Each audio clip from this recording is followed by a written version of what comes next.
Aujourd'hui, Makala trouve de la valeur. Aujourd'hui, Makala peut se comparer aussi à d'autres communes grâce à l'œuvre du président de la République, Fachi Beton.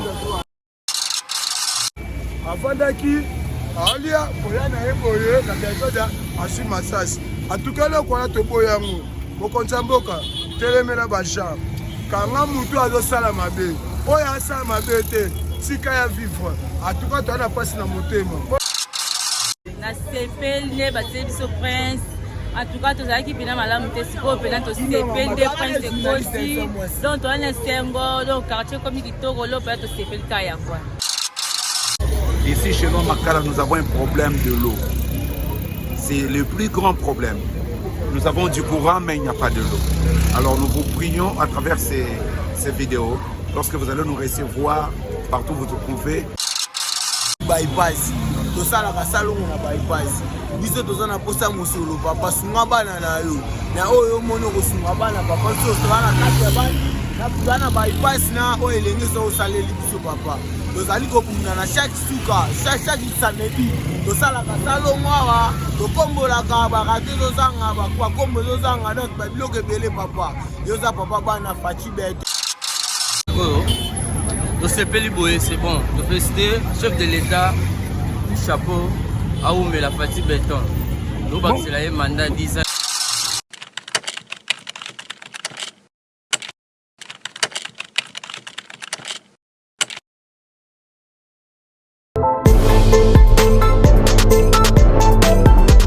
Bonjour, bonsoir à vous fidèles internautes. Ça dépend de l'ère à laquelle vous allez suivre cette émission présentée par moi, Béni Kitata. C'est toujours un grand plaisir de savoir que vous êtes là à nous suivre depuis partout dans le monde, depuis les États-Unis, depuis le Canada, depuis la Belgique, depuis la France.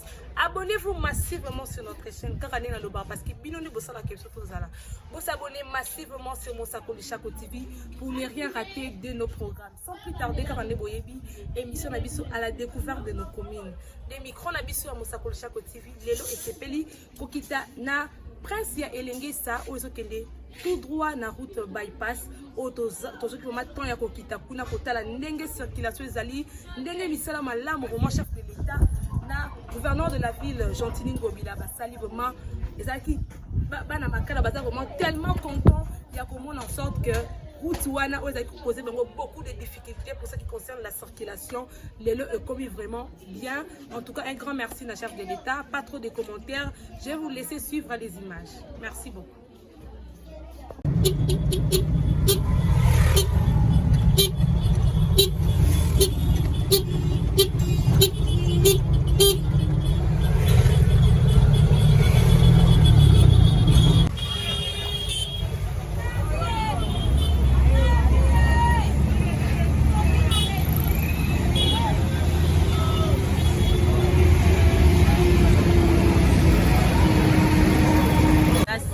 Ne bateli biso prince. En tout cas, tous ceux qui viennent malamu te siko pena to sepel de prince de Kosi. Donc on est Sengo, donc quartier comme Kitoko, là peut être sepel kaya quoi. Voilà, donc tu peux si papa merci, oh ça sali. Donc on peut être Kitoko ma carte prince de Kosi. Ouais, ça va donc qui ala la siko ma courant na mai poto zakati. Ça va. Courant mai eza difficile. Toi donc courant mai de ça on doit passer. À la de la biso en donc qui te connaît les c'est fort. Oui maman. Maman, en tout cas le coup avec maman journaliste à te sepeli comme on yo, Malima Jaboé, à part ça, en tout cas pour na mokonzamboka, a Oumela. Zelo banda to botama, to saka mukie, ti to koliboy. Le to moni nzela oyo. Ebele bazalaka, basala ngote. O to suzelo. Asali yango, en tout cas pour mon Konzamboka, Fachi Beton, Aoumela. À part ça, direction de Salami, il y a Elengesa. Ah, Bamibi Bazalate, Bakuluna, Bazalate. Ah, Bananzele Fongwa Mati to comme na niveau haut. Non, ma botte là, vous pouvez s'acquitter, vous pouvez n'en aller later. Mais le lolo to regretter. Ah, ba jeune Bazaba Lukambongo. Le lolo comme la Robert du massage. Pour Koufeli, les qui n'a vu ce mot encore. Bah, tu veux massage. Le seul est le côté, l'unité, tu y mets le côté, et le côté. Mais, papa, venir comme ça, tu massage. La minute, tu as le banoboy. toza na bembe na morke leki na biso moko ya bypass oyo akufaki masasi makila yango kati omona mundu oyo makila kolongo atyo matakuna makila na makila atuka tosengi na bakonzi ya mboka bakanga bato baosala mabe oyo asala mabe bana toya okanga ye oyo asala mabe te batika vivre nde toya tokufa oyo aza ni muta mabe aza ne maniema akumba moto afandaki alia koya na ye boye na tesoda asi masasi atukele kwana toboya yango mokonzi ya mboka telemela bajean kanga mutu azosala mabe oyo asala mabe te tika ya vivre atuka toza na mpasi na motema mpo tokufeli leki na biso mbongo yango naosala ashako yango bakomi ashako aza agent ya leta opo aza pena agent ya leta ekali na nsima akoma ashako mobondo atuka leta atika bato baluka mbongo ya voie normal akanga bato oyo baasala mabe atuka place wana pena mokonzi limbisa biso kanga bato ya mabe biso toluka mbongo na voie normal ndeti boye na moi boye yebisanga siko mabe na biso ezani babandi kobeta masete aparti ya 18h ti 21h bakomisa lokwa filme lokwa este biso boyi nde bongo kanga mutu akabe tika mutu azoluka mbongo mokonzi atuka beaucoup de respect.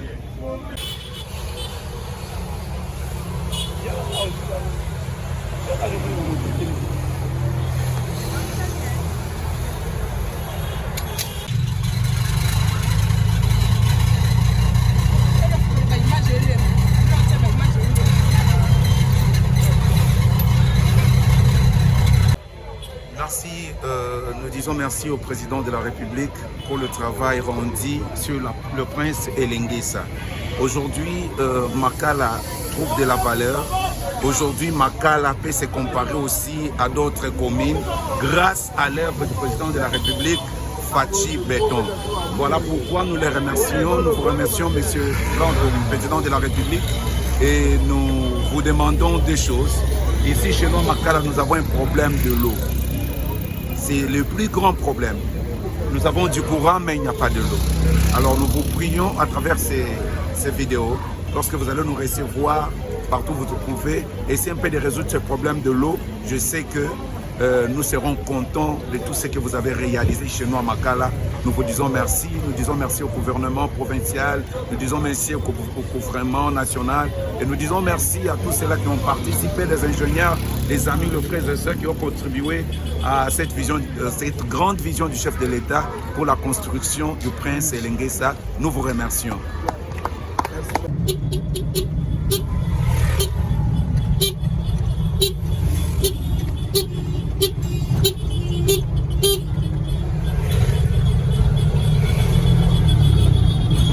Fachi Beton na sepeli papa bana longo saele biso prince papa tozana bosenga bojibu ya majabu ndaza papa social tozala kanaye aya katika wana mutuka naye Fachi ba merci mingi no saele biso prince biso ne tozabwe papa tozana bosenga tozala ka salongo na prince elengesa na suka kote ya 4 bandi bypass tozala ka salongo na bypass biso tozana posa musolo papa sunga bana na yo na oyo mono kosunga bana papa so tozana kati ya bandi na tozana bypass na oyo elengesa osaleli biso papa tozali kopunda na chaque suka chaque samedi tozala ka salongo awa tokombolaka bakate tozanga bakombo tozanga donc babiloko ebele papa yoza papa bana Fachi Beton mai ebimaka papa taka mai nde mutu esala losela vie Fachi Beton tosepeli papa bana mokonzi mboka papa majabu mbote oye majabu tosepeli na musala oyo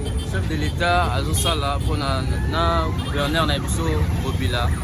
Non, c'est ça, nzela oyo ndenge ezalaki ça va sikoyo tosepeli boye, c'est bon tofélicite chef de l'État chapeau aumela Fachi Beton tobakisela ye mandat 10 ans yango oyo ebandi wapi atona bypass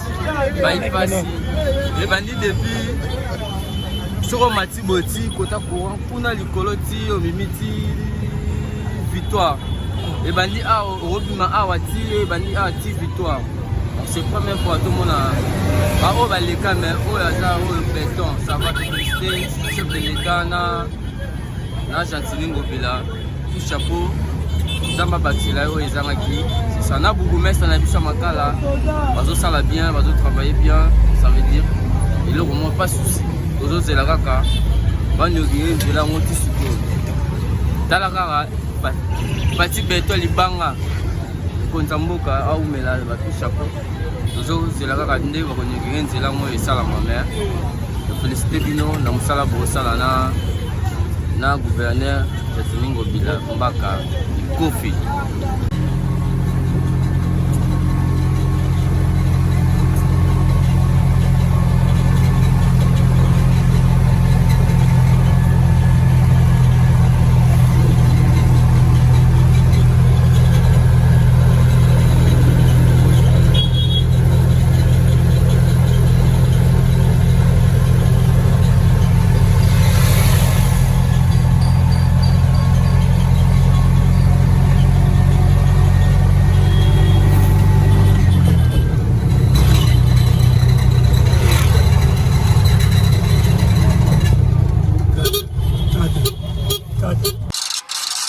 Voilà, fidèles abonnés, des retours dans la cercle Binomoko Bomoni image Nenge Banamboka Bazu vraiment temps ya s'exprimer. Na micro na bisa Mosakoli Chako TV. En tout cas, vraiment coup de chapeau na chef de l'État et na gouverneur Gentili Ngobila pour la construction vraiment ya Prince Elenge sa ti na route bypass. En tout cas, Banamboka ba sepeli makasi mingi kolela na bango ezaka likambo etali mai likambo etali tracasserie ou eza toujours na kati ya mboka na biso par rapport ya bana moto par rapport ya bato bazo sala misala na bango ndenge ka bango balobi ke bazo sala misala na bango ndenge bato basala kadon esengi ete l'État peut aiba ko soutenir bango l'État aiba ko assurer sécurité na bango et déjà un grand merci à vous qui êtes toujours là à suivre nos programmes sur Mosakoli Chako TV ne ba bo s'abonner massivement ba émission ya bo kaka toujours na Mosakoli Chako TV le to kitaki na Prince Elenge sa si la route bypass auto découvrir moi ya mingi to découvrir ya mingi lobby peut to découvrir encore plus de communes au ezala toujours wana pour na kopesa une nouvelle information na ba commune na biso nyonso ya vie province ya Kinshasa donc bo s'abonner massivement ndenge to monde vraiment na route ya Elenge sa ba construction ya bandaku ba construction donc circulation économique vraiment kitoko bana makala baza vraiment na esengo mingi. Voilà, et un grand merci à vous, un grand merci à Tansi Touré, la malienne, et un grand merci à Dorcia Amba, la Pulga, et un grand merci à ma maman Hortense Amba, et un grand merci à mon boss, le pasteur Michel Chako, et à notre maman. Restez branchés sur notre chaîne et à la prochaine. Merci beaucoup.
aye.